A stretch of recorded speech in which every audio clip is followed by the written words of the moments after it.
এক ছিল এক ছোট্ট গ্রাম, যেখানে সবুজ ক্ষেতের মধ্যে ঘাস ছড়ানো আর নদী বয়ে যেত শান্তভাবে। গ্রামের মানুষজন সাধারণ জীবনযাপন করত, তবে কেউ কখনো বড় স্বপ্ন দেখত না। সেই গ্রামে থাকত রামু নামের এক গরুর ছেলে। রামু খুব নিষ্পাপ, সদয় এবং পরিশ্রমী। সে প্রতিদিন সকালে উঠে গরুগুলো নিয়ে চড়াতে যেত আর বিকেলে ঘাস কাটত নদীর ধারে। একদিন রামু নদীর ধারে ঘাস কাটছিল।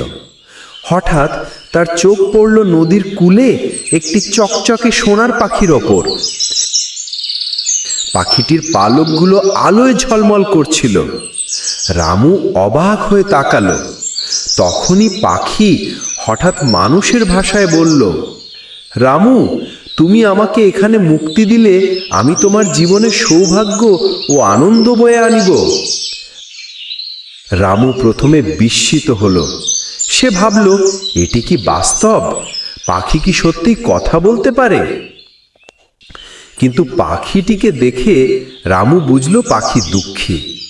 সে বিনয় ভরে বলল, ঠিক আছে, আমি তোমাকে সাহায্য করব।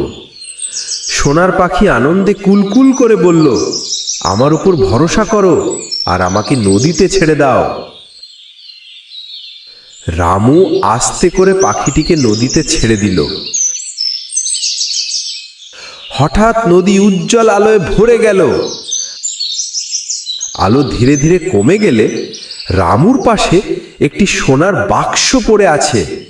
বাক্স খোলার সঙ্গে সঙ্গে রামু পায় স্বর্ণ, রত্ন এবং মূল্যবান জিনিস।